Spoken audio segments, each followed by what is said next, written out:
Bom dia, boa tarde, boa noite, meus colegas. Nós vamos dar sequência às nossas aulas de hidráulica e, como combinado, nós vamos discutir agora a parte de, na verdade, dar uma continuidade, né? Nós já iniciamos esse assunto, mas vamos tratar ainda de medição de vazão na hidráulica, certo? E hoje nós vamos, portanto, discutir um pouco sobre o funcionamento hidráulico, né, de vertedores triangulares, e também vamos ver alguns outros dispositivos de medição de vazão, tal como esse aqui que está aqui atrás de mim, né? Para medição de vazão em tubulações fechadas, né? Então, o vertedor triangular, na verdade, é um dispositivo não para usar assim, ó, para medição de vazão desse tipo, mas para usar para, como o nome já está dizendo, vertedores, portanto, a medição em canais, a medição em condutos livres, né? Então, os vertedores desse tipo triangulares, eles são bem recomendados para medir vazões e vazões pequenas, não vazões não tão expressivas, porque eles permitem, né, uma maior precisão na leitura da lâmina, né? Tem uma altura H, então nós vamos ter aqui uma lâmina que vai se sobrepor e vai o líquido, ó, cortado aqui, né? Ele vai fluir aqui, ó, nessa direção, né?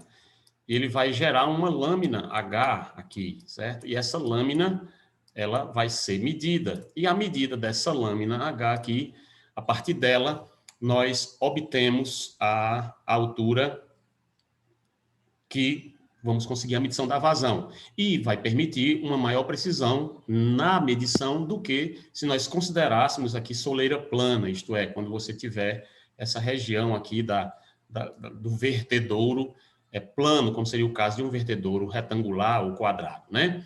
Então, normalmente são construídos, isso aqui são chapas delgadas, né? São chapas metálicas, na maioria das vezes, e construídos com ângulos de 90 graus. Então, esse ângulo que é formado aqui do vertedouro é de 90 graus.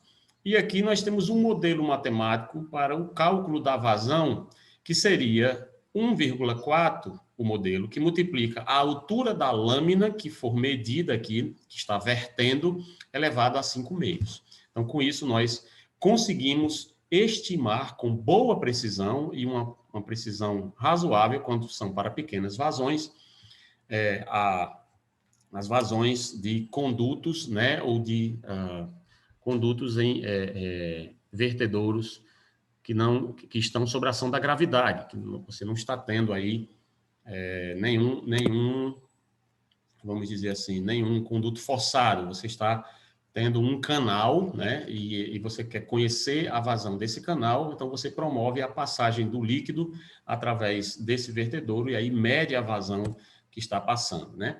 Mas nós vamos ver vários outros tipos, né, de dispositivos hidráulicos assemelhados para a medição de vazão. Então, nós temos orifícios, nós temos bocais, nós temos tubos, por exemplo, tubos de Venturi, né, e vertedores. Então, vários dispositivos semelhantes a esse. Então, vamos falar um pouco aqui, rapidamente sobre vertedores, né?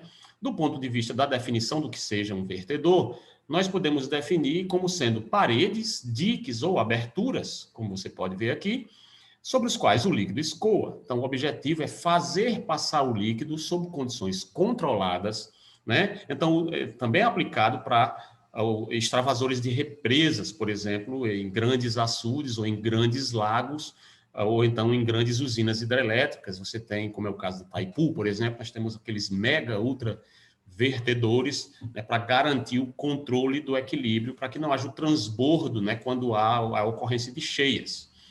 Então, os vertedores, eles devem ser construídos com uma forma conhecida, definida, e que, com a geometria conhecida, é possível se estimar os parâmetros de controle para conhecer o funcionamento, né, e fazer o controle do represamento, fazer o controle da passagem da vazão naquele ponto de controle, etc., né? Então, no caso aqui, esses vertedores são construídos com essa forma definida, né? E o estudo deles é feito considerando, vamos dizer assim, como orifícios incompletos. Então, na verdade, essa parte superior dele aqui não existe, não é tangenciada pelo líquido, né? E aí, neste caso, você consideraria como orifício incompleto, que não seria, por exemplo, um caso como esse aqui, onde nós vamos ter vertência e contato do líquido com toda a superfície da zona de vertência, né? Então, aqui neste caso, nós teríamos um orifício incompleto, porque na parte superior aqui, nós não teríamos contato com o líquido, né? Então, observando aqui, do ponto de vista das partes constituintes aqui do canal, onde nós teríamos vertedores, você pode ver aqui um canal de seção retangular, onde você tem a largura do vertedor L, você tem a largura do canal, que inclui a espessura das paredes do canal, e você tem em corte transversal, que nós chamaríamos de face, e aqui o que nós chamaríamos de crista ou soleira, ou seja, essa parte aqui inferior do vertedouro. Olhando em um corte, aqui feito um corte em seção transversal, e feito aqui um corte em seção longitudinal, nós poderíamos ter aqui, por exemplo, alguns elementos. O primeiro elemento hidráulico aqui seria a altura H, também chamado de lâmina, como nós já conhecemos, né? E aqui nós teríamos o valor da chamada altura da soleira do vertedouro. O líquido, a partir daqui, da altura dessa soleira de vertedouro, você observa aqui que nós passaríamos a ter uma zona de transição hidráulica, nós já estudamos isso, né? Onde a partir de um determinado ponto aqui nós consideramos a chamar de movimento bruscamente variado, né? Nós temos um movimento uniforme, depois nós temos um movimento bruscamente variado, né? E aí nós temos aqui uma distância desse L aqui, né? A partir do qual nós teríamos condições de controle com um valor aqui maior do que 5 vezes a altura da lâmina, né? A partir do momento onde nós começamos a ter o chamado veia ou lâmina vertente, e temos um certo descontrole, né, de fluxo aqui no sentido de a mudança das características do fluido em termos de sua uniformidade de escoamento, né? Do lado de lá, portanto, lembre-se, nós teríamos uma lâmina montante, que seria essa altura dessa soleira que causaria esse acréscimo, né, de valor de lâmina vertente acima da soleira e a altura da soleira do vertedouro, mas embaixo nós teríamos um pelinha que seria a altura da lâmina após o rebaixo, né? Nós teríamos aqui um rebaixo por conta do ressalto que é criado nessa passagem aqui, né? Então, aqui nós temos essa condição de vertedouro. Então, aí, ainda do ponto de vista de classificação, né, nós temos aqui o chamado vertedor simples, ou seja, é esse retangular, nós acabamos de vê-lo aqui, né? Observe aqui que tem um abauloamento aqui, um chanfro. Você percebe ele aqui construtivo, aqui as paredes laterais em concreto armado e também as paredes do vertedouro também em concreto com acabamento liso. E aí você tem o vertedor do tipo simples, que é utilizado para medir grandes vazões, e o vertedor de seção composta, no caso aqui retangular, na parte superior, e triangular embaixo, dependendo da vazão aqui, você vai utilizar aqui para medir vazões de menor precisão, especialmente porque da vertência aqui, ó, da lâmina, de um fio de lâmina menor, você teria aqui como medir pequenas vazões, como inclusive você pode observar, né, a grandeza dessa vazão observada aqui, que é bem minúscula, né? Então, aí você pode medir com precisão essas vazões mínimas aqui. E aí, quando aumentar o nível, vazões maiores, você pode medir ou por aqui, né? Então, aí você tem, claro, o acesso, né, através aqui de uma escada de marinheiro com guarda-corpo, uma plataforma com guarda-corpo, para que se possa ter acesso para fazer a medição. Então, aí nós ainda podemos classificar os vertedores em relação à espessura da parede, pode ser parede delgada, ou chamada soleira fina, ou parede espessa, ou soleira espessa. Então, aí tem um critério aqui com relação à espessura dessa parede. Ele é considerado de parede delgada, ou soleira fina, quando o valor dessa espessura é menor do que 2 vezes a altura da lâmina, né, sobre 3, ou seja, 2/3 da altura da lâmina seria o valor dessa parede delgada, certo? E a parede espessa ou soleira espessa é quando esse valor é maior do que 2H sobre 3. Quanto à largura relativa da soleira, né? Então, nós temos aqui a largura dessa soleira, nós temos ele com ou sem contrações, então sem contrações laterais, quando L é igual a B, né? Então nós temos o valor de L igual a também a base do canal, ou com uma ou duas contrações laterais, quando L, aqui no caso, for menor do que o valor da extensão do canal. Neste caso aqui, ainda dá para ver mais duas fotos elucidativas para que a gente possa ter uma noção do vertedor. E aqui, como está lateral, cria um 3D, onde a gente pode ver, né, a espessura, como é uma placa mesmo, é bem delgado na passagem da região, onde vai criar uma lâmina triangular aqui para verter no vertedor triangular. E aqui de frente, podemos ver também um fio, uma lâmina fina de água vertendo aqui nesse vertedor triangular, aonde instalado ou engastada na superfície do concreto, né, você tem aqui a placa metálica, justamente no ponto onde será feita a medida da lâmina para calcularmos a vazão. Né? Então, para os valores desse ângulo aqui, ó, vendo um vertedor triangular de parede delgada, nós temos um ângulo formado aqui. Para o ângulo de igual a 90 graus, nós temos a fórmula de Thomson. A fórmula de Thomson é a vazão calculada da seguinte forma: é o valor da altura da lâmina, aqui elevado a 5 meios, 40% maior. Então, 1,4 vezes a altura dessa lâmina, que é medida aqui, da base aqui, ó, né, desse vértice do triângulo, né, e esse ângulo aqui, ó, 90 graus. Então, do vértice do triângulo aqui até ao nível da lâmina aqui, H, nós temos elevado a 5,5 multiplicado por 1,4, né? Isso para valores de lâmina superiores a 0,05 metros, ou seja, 5 centímetros de lâmina, e menor do que 0,38, então para faixas aí de quase 40 centímetros de lâmina, né? Quase 2 palmos, né?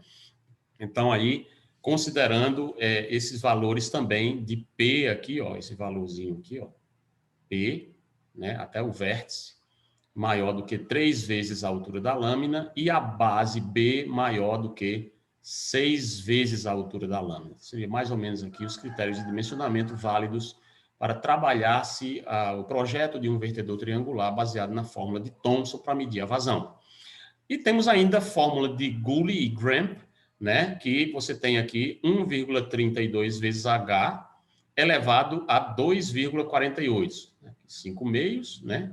Então, aqui tem 2,48. Veja que os coeficientes mudam um pouco. 1,4 vai para 1,32. E aqui o preditor vai de 2,5, né, para 2,48, né? E para essas faixas aqui. Tem a fórmula de Gooley-Gramp e tem a fórmula de Thomson, muito assemelhadas, questões aí menores de experimentos hidráulicos entre os autores. Essa de Gooley aqui, né, é uma fórmula geral, você considera que a tangente da metade desse ângulo, então 1,32 vezes a tangente de θ sobre 2, vezes a altura elevada a 2,48. Então, aqui para qualquer angulação que fosse feita aqui, né? Então, aí uma fórmula mais experimental. Nós temos ainda outros vertedores do tipo circular. Então, imagine uma galeria de drenagem, ou imagine uma rede coletora de esgoto, a partir do qual você faz uma transição para um emissário, e você quer que dali, antes de chegar no corpo receptor, ele faça uma transição do emissário, que era a seção circular cheia, fechada, para um semicircular que entre em uma área de dispersão de energia para evitar, vamos digamos assim, vossorocas lá, ou erosão na calha do rio com a entrega da drenagem pluvial ou do esgoto. Vamos dizer que você projeta para isso. E aí você quer um vertedor circular ali, a partir do qual você também possa medir a vazão de episódios ao longo do dia ou ao longo do ano ou em períodos chuvosos, da lâmina que chega lá no corpo receptor provenientes ou da drenagem ou do esgoto, do que seja. E aí você tem aí, portanto, se quiser projetar assim, vertedores do tipo circular. Observe os elementos aqui da seção. Nós temos aqui uma estrutura de concreto ciclópico, ou de concreto armado, né, ou de alvenaria de pedra argamassada. Então, você tem aqui uma estrutura que vai receber uma determinada nível de água, ou lâmina H, né, com um determinado raio hidráulico. Aqui você tem o raio dessas circunferências completa, né, e dessa semicircunferência também aqui, portanto, esse diâmetro. E você tem aqui uma base que é estabelecida aqui da estrutura que vai receber esse vertedouro. E você tem esse nível da água com essa lâmina H, raio hidráulico, perímetro hidráulico, área molhada, tudo mais. A vazão aqui, né, será calculada por esse modelo. A vazão vai ser dada em metro cúbico por segundo, o diâmetro e a altura da lâmina em metros, como normalmente tem sido em tudo que nós temos estudado até aqui, tem utilizado bastante as fórmulas em metro cúbico por segundo, especialmente quando nós vamos trabalhar com rios, com corredeiras maiores, com córregos, com drenagem pluvial, né? Então, nós trabalhamos muito com metro cúbico por segundo. Quando a gente trabalha com esgotamento sanitário ou com abastecimento de água, normalmente nós trabalhamos metro cúbico por dia, metro cúbico por hora, litros por segundo, né? Então, aí, no caso aqui, para os vertedores, normalmente medido em córregos ou lagos ou represas, trabalhamos em metro cúbico por segundo, porque o cabedal, as vazões, o caudal, as vazões são muito elevadas, por isso, metro cúbico por segundo. Calcula a vazão em metro cúbico por segundo, vai ser 1,518, ou seja, você está crescendo aqui ao valor do diâmetro, pelo menos 51,8%, do valor do diâmetro elevado a 0,693. Então, tem esse preditor aqui do modelo matemático, você ainda multiplica isso pela altura da lâmina que você vai medir lá no local, elevado a 1,807. Aplica isso na fórmula, bem simples, você vai ter a vazão estimada de quantos metros cúbicos por segundo está passando aqui nesse vertedouro semicircular com a altura H que você mediu aqui, tem uma régua, uma escala graduada colocada ali, né? Então, esses tipos de vertedouros são utilizados também para pequenas vazões. É muito fácil de construir, como eu falei, dá para construir em alvenaria de pedra argamassada, dá para construir em concreto ciclópico ou em concreto armado, né? E você pode, não requer um nivelamento dessa soleira, a lâmina vertente, ela vai estar sempre aqui em contato com a atmosfera, vai estar sempre aerada, e aí acaba sendo mais eficiente para pequenos valores de lâmina aqui, de H, né? Só que ele é pouco empregado. Normalmente você utiliza para pequenas vazões o vertedouro triangular, cujas condições são mais facilmente controladas do que aqui, especialmente porque o vertedouro triangular, como você já viu, né? Você tem essa parede delgada que facilita, né? Vamos dizer assim, o controle nessa seção, e aqui você vai ter uma vertência, mas você vai ter aqui maior rugosidade das paredes, etc. Então, algumas imprecisões aqui vão acabar prejudicando a precisão e o uso e a estimativa. Existem outros dispositivos, né? Não somente esses dispositivos circulares, semicirculares e triangulares ou retangulares, mas nós podemos também medir, e aqui nós estamos falando de fluidos de forma agora muito genérica, né? Nós podemos medir a velocidade de fluidos que não somente através de dispositivos, como nós vimos até agora, praticamente para medir vazão de seção livre, né? Então, neste caso aqui, nós estaríamos considerando a medida através de tubos de Pitot e através de anemômetros, né? Então, você tem aqui um canal, você coloca aqui um tubo de transição, né? Um tubo de Pitot, e a velocidade aqui vai fluindo e o volume vai fluindo, e à medida que ele flui, ele vai subir aqui a pressão até uma altura, uma lâmina aqui, que vai valer o valor da energia cinética. Isso vem lá da lei da equação de Bernoulli, nós já estudamos. Então, H vai ser V ao quadrado sobre 2G. Então, essa velocidade aqui, né, esse volume que está passando por uma determinada velocidade, essa lâmina H aqui equivale à velocidade ao quadrado vezes 2 vezes a força do V em seu Newton no canal. Numa tubulação também pode ser medida, né, através desse tubo, um tubo de Pitot, né? Então, você tem aqui um fluxo passando e você tem aqui a elevação desse nível, e você coloca aqui um Pitot, e esse Pitot aqui vai dar a pressão, né, dessa canalização, ele sobe até o nível da altura da pressão dessa canalização na parede do tubo. Nós estamos falando aqui de tubo seção plena, não é mais conduto livre, agora é conduto forçado.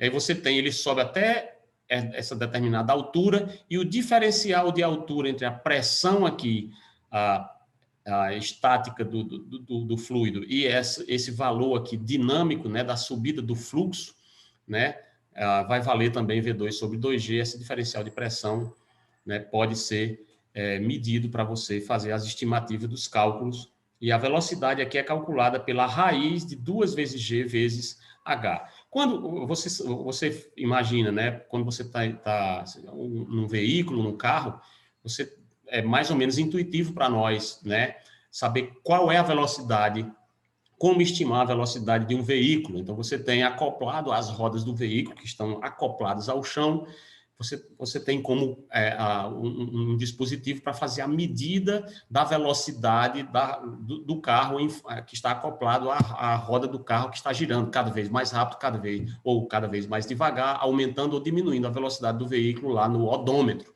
Mas aí, e num avião, né? Como é que você mede a velocidade? Mede a velocidade exatamente pela diferença entre pressão estática e pressão dinâmica num tubo de Pitot. Então, as aeronaves, para medir a velocidade em relação ao ar, nós temos também um tubo de Pitot, que é colocado nos aviões menores, normalmente nas asas, lado esquerdo, lado direito, ou nos dois lados, quando tem sistema redundante. E nos aviões maiores, lado esquerdo, lado direito, tem que ter obrigatoriamente sistemas redundantes, né? E aí você tem aqui a entrada da passagem do ar, né, entrando aqui, né, e sendo medido pela diferença de pressão estática e dinâmica dentro do tubo de Pitot, né? E aí você tem aqui o cálculo do valor da altura, e isso é traduzido eletronicamente nos instrumentos e transferido isso para o cálculo de velocidade, né? Então, aí nós temos ainda a considerar os princípios, as questões relativamente aos tipos de medidores, se ele está medindo a vazão continuamente, ou se ele está fazendo isso através da medida de deslocamento positivo, ou através do tipo de forma indireta. Então, no caso, aí, os principais tipos de medidores de vazão são os de deslocamento positivo e os de vazão contínua. Para os de deslocamento positivo, nós temos os medidores de engrenagem, temos de pistão rotativo, medidor de palhetas, lóbulos rotativos, medidores de diafragma. Ou seja, você já consegue perceber que existem inúmeros dispositivos diferentes para se estimar a vazão de um fluido, seja água, seja ar, passando por determinado canalização, por determinado conduto, né?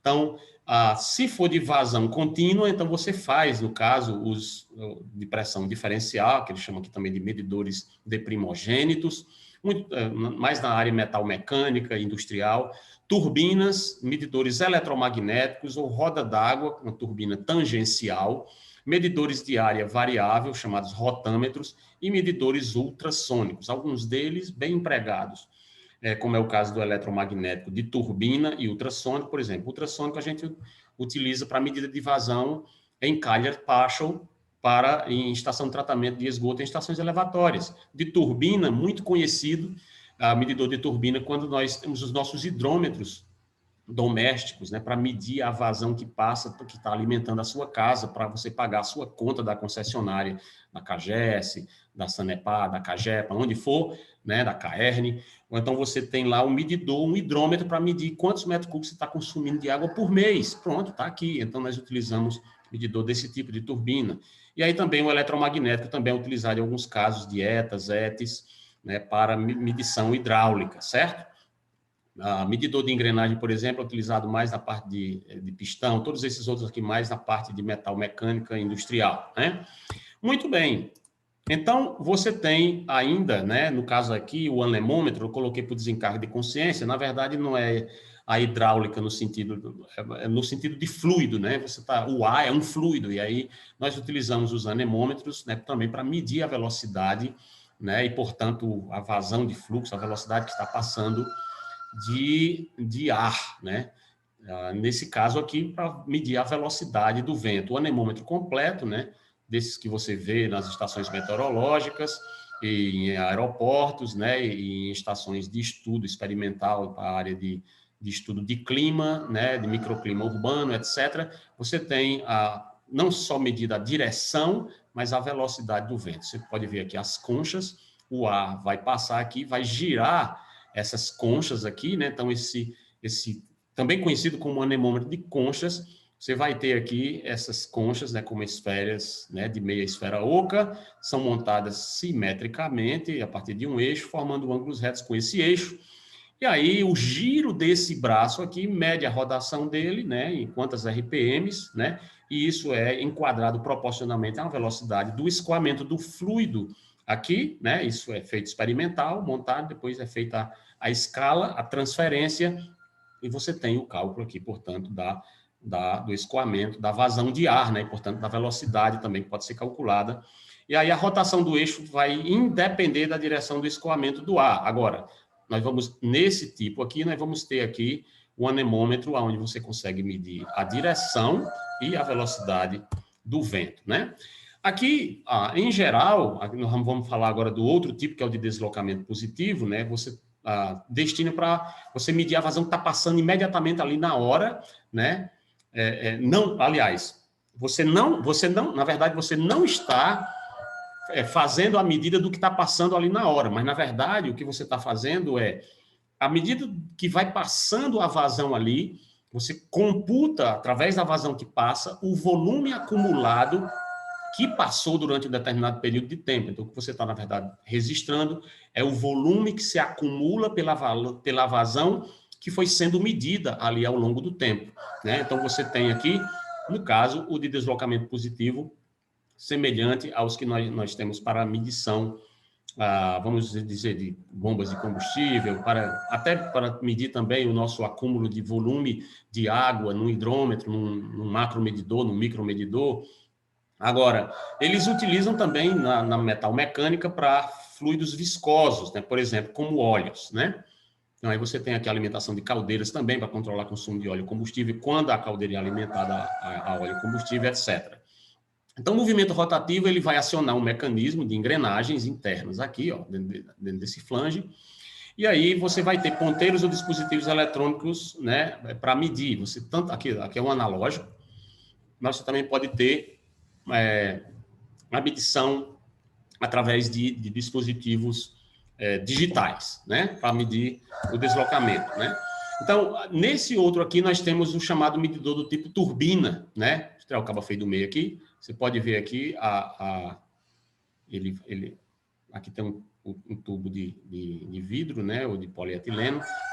Quando você vê aqui a passagem, está instalada aqui dentro a turbina, dá para ver aqui as paletas da turbina internas, e aqui o dispositivo para captar, né, o sinal da medição para levar para um data logger, né, ou para um dispositivo digital de medição. Então, o medidor de vazão desse tipo vai consistir de um corpo e um rotor, e ele vai ser montado lá, vai ter uma velocidade angular, que vai ser também relacionada com proporcionalidade à velocidade do fluido que você está executando a medição. Então, perceba que aqui, ó, no corte longitudinal, você tem aqui a passagem do fluido por uma turbina com paletas que estão montadas aqui, dá para vê-las aqui, ó, tá vendo? Ó? Observe direitinho que você vai conseguir ver a paleta aqui, essas palhetas, elas vão girar. E aí você vai ter um sensor que vai captar, né, e vai transferir isso aí para um sinal de frequência e vai converter isso para a velocidade do fluido através de constantes de proporcionalidade do aparelho. Aqui nós temos, por exemplo, ideias, uma noção aqui dos medidores do tipo macromedidor, né, e micromedidores. Eu não coloquei aqui dos micromedidores porque vocês também já conhecem, todo mundo tem em casa ali, você pode olhar, né, os medidores lá do tipo para medir os hidrômetros, né, que é do tipo turbina, lá que gira assim a passagem do líquido e ali vai contando a passagem do líquido e vai acumulando quantos metros cúbicos já passaram em função daquela vazão. Aqui são medidores, chamados macromedidores, onde você instala, né? Você tem aqui o dispositivo flangeado, o macromedidor flange-flange, em ferro fundido, para você medir vazões que passam em adutoras, em anéis de distribuição de água, né? Saindo de etas, ou saindo de uma estação de tratamento, ou saindo lá da água bruta bombeada para a ETA, né? Então você tem como saber aí quanto é a vazão que saiu do rio e foi ou saiu do açude, saiu da barragem e foi para dentro da ETA. Você pode instalar um outro desse saindo da ETA para chegar lá na adutora para que você possa ter um controle adequado das perdas físicas ao longo da gestão das perdas físicas, dos volumes, né, produzidos no sistema de abastecimento d'água, né? E aí você pode fazer o controle dessas perdas e o controle dessa vazão, e aí, portanto, também a gestão do controle de perdas, não físicas, também chamado de perdas comerciais, né, quando você tem também chamada perdas aparentes, que são as perdas quando você produziu determinado volume, mas faturou um volume menor. Então, significa que você está produzindo um recurso e parte dele está se perdendo porque a população não está pagando por ele, ou por ligação clandestina, ou porque não está pagando a conta de água. Então, nós temos as perdas aparentes, né, chamadas perdas comerciais. Nós podemos fazer a gestão do controle de perdas, tanto as físicas, porque eu posso também saber onde é que está tendo vazamento nas adutoras e subadutoras, e posso fazer também o controle da gestão até do manancial, saber quanto de água eu estou retirando daquele manancial para determinado sistema de abastecimento da água, etc, etc. Então, várias coisas que podemos considerar, né? Então, aí, um exemplo prático de uso de medidores, né, de vazão desse tipo aí, no caso, macro medidores. Aqui, por exemplo, eu coloquei só uma tabela de referência para você ver aqui o modelo de medida, né, para gases, né, a diâmetro nominal e qual é a faixa de medição, quantos metros cúbicos ele mede, dependendo do modelo, né? Então, você vai ter diferentes tipos, né, baseado nos catálogos dos fabricantes e dependendo do tipo de fluido que você quer medir, seja gás, seja líquido, seja água limpa, seja água residuária, seja óleo, seja lodo, seja algo viscoso, né? Enfim, então, você tem ainda, como eu já havia comentado, né, que muito utilizado em saneamento atualmente, são os medidores ultrassônicos, em lagoas de estabilização, em ETS de um modo geral, logo após o tratamento preliminar e antes da chegada no posto de sucção da estação elevatória, você instala um medidor, digamos, do tipo partial, né, vamos ver, e aí você pode instalar, né, ali a 2/3 da garganta, né, você pode instalar um ponto de medição, que é uma zona de seção de controle, e você pode usar um medidor ultrassônico de vazão para estimar a vazão ali naquele ponto. Então, esse tipo de medidor vai utilizar, no caso, ondas sonoras, né? E aí, de frequência, como meio de medição dessa velocidade do escoamento do líquido, né? E aí você relaciona exatamente essa medição dessa frequência com a vazão na tubulação. E aí, esses medidores ultrassônicos, né, também são chamados de transdutores, né?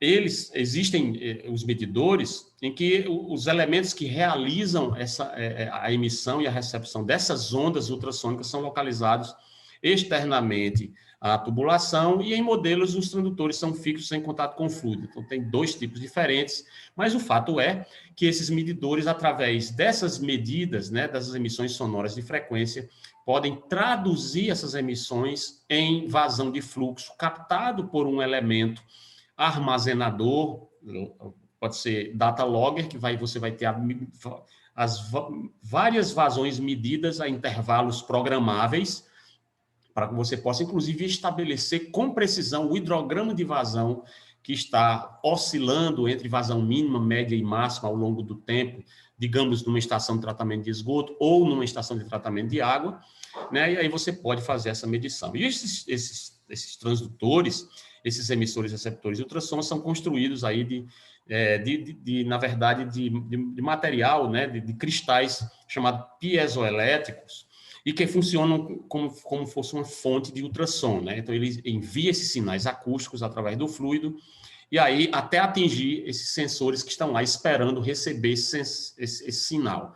E aí, através desse fluxo de sinal entre uma e outra ponta, é estimada a vazão que está passando ali naquela tubulação, né? Então, por aqui você vê medindo externamente, né? E outros que você tem, inclusive no caso da calha Pacha, não é medido assim no tubo, é medido a lâmina, né? É medido na própria lâmina. Então, você tem aqui os externos e esse aqui com data logger, né? Esse aqui para medir instantaneamente a vazão, e aqui quando você mede, e ele mede e lança para cá e armazena em em um disco rígido, em um data logger, os dados de vazão para você possa compor o hidrograma de 24 horas, aí você saber a vazão o tempo inteiro sendo armazenado, né?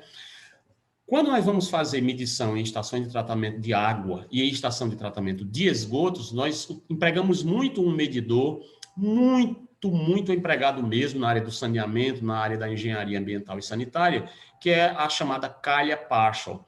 E aí eu decidi deixar essa aqui por último, para você ver aqui a medição de vazão através de um estreitamento que nós chamamos de garganta, né? E nós padronizamos a construção dessas calhas partial aqui em função da largura, ou width, né, no inglês, a garganta W, por isso o W, né, o caso do inglês, né, essa largura aqui, da width, da seção aqui da garganta do estreitamento na calha partial. Você observa que tem um líquido fluindo aqui, então há um estreitamento, depois uma expansão.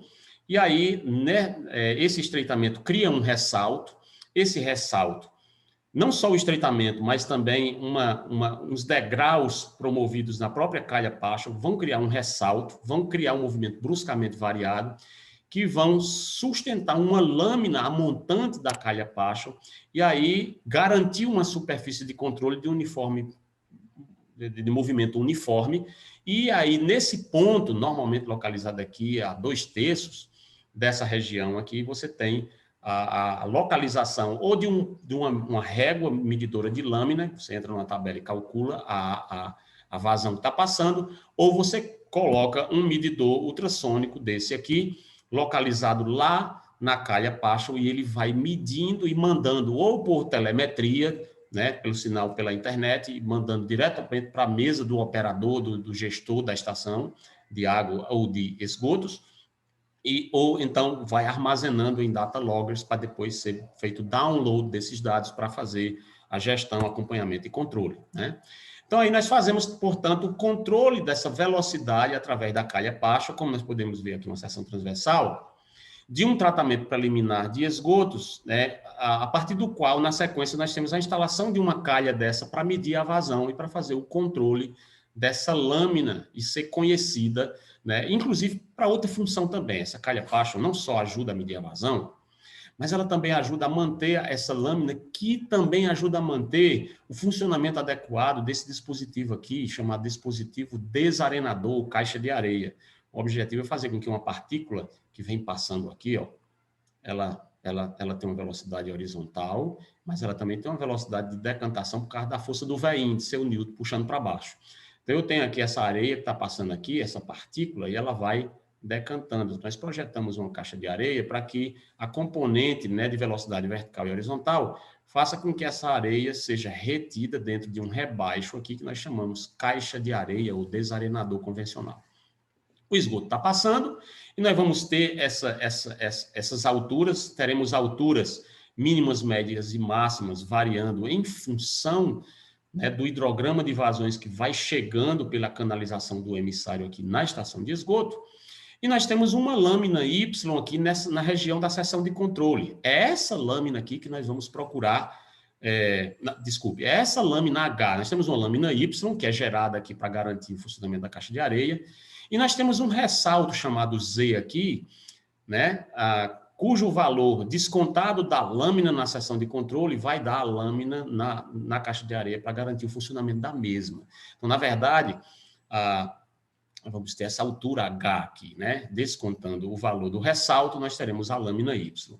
Então, para eu manter essa velocidade, né, constante aqui, a mesma velocidade na caixa de areia, desse tipo de, que eu estou falando aqui da calha partial, né, do tipo de canal com velocidade constante, controlado pelo medidor partial, pelo medidor de estreitamento, que é esse aqui que nós estamos vendo, ó. Então, nós podemos estimar aqui uma relação entre a vazão mínima que está passando aqui e a vazão máxima que está passando, né, uma lâmina, a vazão mínima vai gerar uma lâmina mínima em cima aqui, na vertência. E a vazão máxima, evidentemente, vai gerar uma lâmina maior. Então, a relação entre essas vazões pode ser igualado à altura mínima menos esse ressalto aqui, dividido pela altura máxima menos esse ressalto aqui, ó, esse ressalto Z, daqui para cá.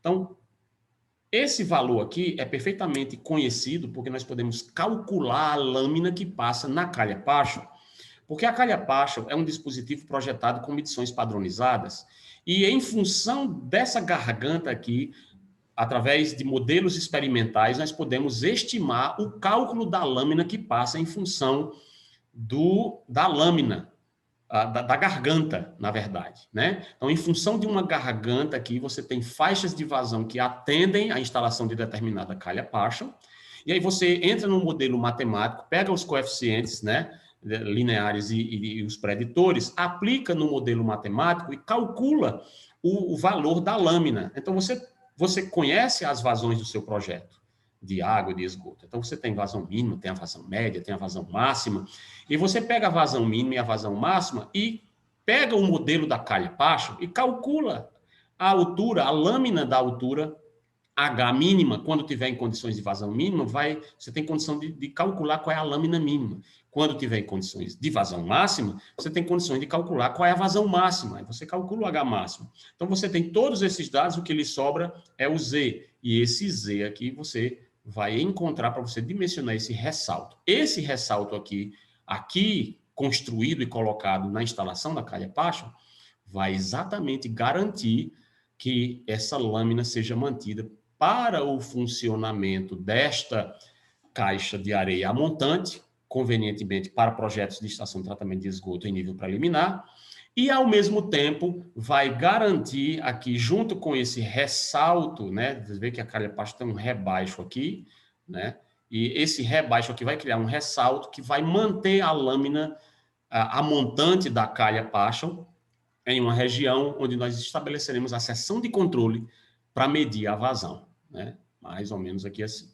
Pois muito bem, se você der uma olhada nessa tabela que eu coloquei para referência, nós temos os modelos matemáticos variando em função da garganta. Observe, as vazões máximas e mínimas da calha Paschal. Então, uma vazão com uma garganta, lembra daquela gargantinha do estreitamento W, width, lá da calha Paschal? Pois bem, em polegadas e em pés, né? Isso é aqueles modelos lá de tabelas adaptadas de uma literatura antiga internacional, né? Então, aí você tem em pé e em polegada. Normalmente, a gente adota, nós temos em polegada, 1,5 polegada, 1,5 polegada, 3 polegadas. A maioria a gente calcula para 3 polegadas dos sistemas de esgotamento pequenos, né? Então, você tem aqui a espessurazinha, a garganta, né? A largura da garganta, 6 polegadas aqui, você teria essa fórmula, você teria esse modelo matemático para calcular a lâmina,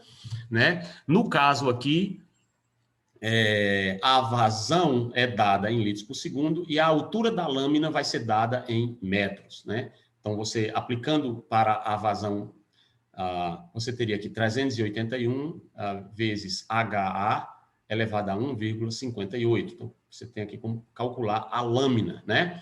Para faixa de vazão que varia entre 1,42 e 110,44 litros por segundo, ora veja, né? Então, aí você tem essa condição. Dá uma observada aqui, a dimensão da calha Paschal aqui, você vê aqui o líquido, você vê aqui a variação do movimento, e a calha Paschal está instalada aqui, né? Então, você tem aqui, ó, o valor de W, você tem as dimensões, como eu falei, as dimensões padronizadas. Essas várias dimensões que estão colocadas aqui, coloquei por referência, pode olhar com calma depois, pode parar o vídeo. Você vai ver, para várias alterações do tamanho da garganta, você tem aqui as dimensões padronizadas de construção da calha Paschal.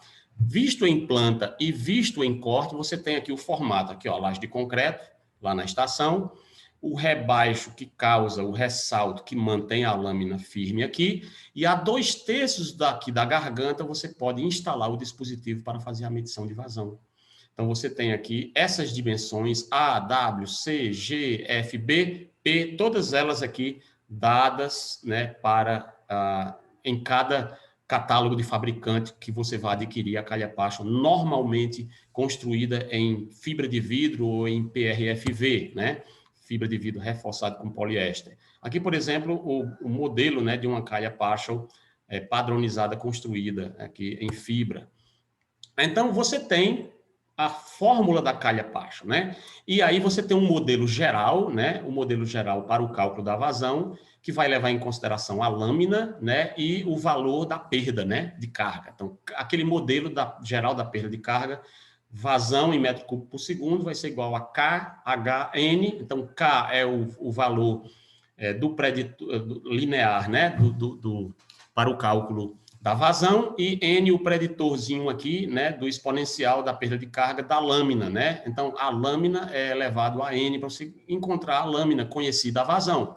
Então, para uma largura de 3 polegadas, lá do W, da garganta da calha, você aplicaria para N aqui, ó, o valor de 1,547 e para K, 0,176. Então, você aplica esse modelinho matemático aqui, conhece a vazão, você encontra a lâmina. Para a vazão mínima, lâmina mínima. Para vazão média, lâmina média. Para vazão máxima, lâmina máxima. Então, fica tranquilo aqui e você pode estimar, dependendo do seu sistema que você está projetando, a capacidade. Então, a vazão, você adotar no seu projeto uma calha partial de lâmina mínima ou de lâmina de largura nominal 3 polegadas na garganta, você pode fazer controle de vazão nessa calha de vazões bem pequenas, 0,85 litros por segundo, indo até 53,8.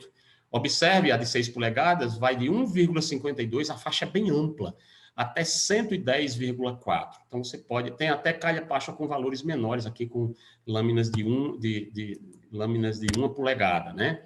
Então, vamos dar rapidamente aqui, para a gente terminar nossa aula, um exemplo, né, de como é que seria um dimensionamento. Imagine que você tem aqui uma população, 45 mil pessoas no ano 2000, e agora, no final do plano, você estaria com, baseado no crescimento populacional, né, segundo o IBGE, estaria com 68 mil habitantes nessa localidade.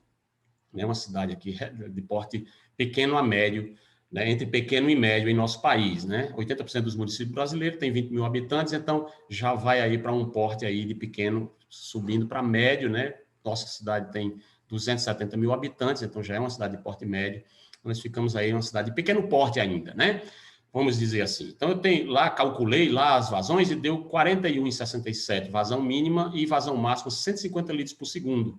Mas no fim do plano chega a 227 litros por segundo e no mínimo 63. Então, nós temos essas faixas de vazão e aí nós queremos lá calcular a calha partial. Vamos escolher qual é a calha partial adequada. Bom, para atender essa faixa de vazão entre 41,67 e 227,83, a calha recomendada seria essa da largura de 9 polegadas, se nós aplicarmos aquela tabelinha aqui, né, que vai de 2,55 até 251. Então, nós garantimos que fica bem tranquilo o medidor com folga, a medição com folga ali. Então, tendo escolhido a calha com a garganta de 9 polegadas, nós precisamos pegar o modelo matemático para essa garganta. Vai ser esse, Q igual a 0,535 vezes H elevado a 1,53, ó. Olhando aqui, ó, para 9 polegadas é 1,53 e 0,535. Então, você tem aqui 0,535, 1,53. Aí temos a vazão mínima, 41,67, lá no início do plano. Qual é a altura mínima? 0,189. Calcular, é só aplicar aqui, essa fórmula aqui vai gerar uma raiz 1,53, né? E aí a vazão e o preditor, você rearranja a fórmula para calcular a lâmina. Você já tem a vazão. Então, aí você vai conseguir o H mínimo 0,189, nesse caso aqui. E para a vazão máxima, que no nosso caso foi 227,83, você calcula a altura agora para a vazão máxima e vai dar 0,57. Ou seja, a lâmina, a 2/3 da garganta de 9 polegadas, vai ser de 57 centímetros lá no fim do plano, quando você tiver com a população de 68 mil habitantes no seu sistema, vai ter uma vazão de 227, ela vai poder chegar até quase 60 centímetros de altura na calha partial. A lâmina, a profundidade do esgoto que está passando, ou da água lá na ETA, enfim. E aí, você agora vai calcular o rebaixo, né, para você garantir o estabelecimento das condições hidráulicas para você ter o seu ressalte, para você ter a sua lâmina na seção de controle. Lembra? Q mínimo sobre Q máximo é igual a H mínimo menos E dividido por H máximo menos E. Então, aí você aplica essa fórmula aqui, a nossa vazão mínima lá do sistema era 41,67, a máxima 227,83. Acabamos de calcular a lâmina mínima aqui, que deu 0,189, e a máxima, respectivamente, 0,572, e encontramos o Z, ou seja, nós vamos ter que fazer, construir um Z na calha. Eita, tive que voltar muito aqui, né? Então, tive que construir um Z na calha partial, né? Esse Z aqui, ó, de aproximadamente 10 centímetros, certo? Então, aí seria como nós dimensionaríamos, por exemplo, um medidor de vazão do tipo calha partial. Para você pegar um triangular, você viu, o modelo matemático também é simples, sempre função da lâmina, né? Então, não tem lá muito segredo. Os demais medidores vai através do tipo de medidor selecionado para o tipo de líquido e é função de catálogos de fabricantes. Você entra, faz o download no site do catálogo do fabricante, lá tem as instruções para você fazer a aferição, para você saber qual é o modelo matemático, as tabelas, os ábacos, para você fazer a estimativa de vazão, se for necessário algum tipo de conversão, mas na maioria dos outros medidores, na verdade, o valor já é oferecido no visor e é digital, né, da vazão instantânea ou do volume que está passando, ou é armazenado ali em um data logger para você fazer estudos, né, através do estabelecimento de uma curva de hidrograma ao longo do dia que está passando a vazão ou o volume sendo acumulado, dependendo do que você queira. E aqui eu quero só propor um exercício para concluir a nossa aula, né, e seria baseado em calha partial, né, que é muito comum no nosso dia a dia do engenheiro sanitarista e ambiental. Você verificou aqui uma determinada ET tem uma vazão de 200 litros por segundo, a mínima é 100, a máxima é 360. Aí, fazendo uso da calha partial para medição da vazão, está sendo pedido aqui que você dimensione o sistema caixa de areia, calha partial. Só que a caixa de areia você não vai dimensionar, porque não é o objetivo nosso aqui de hidráulica, né? Isso é um objetivo específico quando a gente vai projetar a ET lá para fazer a desarenação, para condicionar o esgoto antes dele seguir para o tratamento biológico. Então, você despreza essa parte aqui da caixa de areia, foi um exercício que eu peguei, que eu também uso lá em outra disciplina, mas como a gente está medindo a vazão aqui, então eu peço que você pegue essa calha partial aqui e dimensione ela, né? Você sabe aqui que um pé tem 0,3048 centímetros, 0,305. Aí eu já estou dando aqui o K, 0,69, e o N do preditor é 1,5221. Então, para você calcular, dimensionar, selecionar essa calha partial aqui, tá certo? Faça esse exercíciozinho aqui.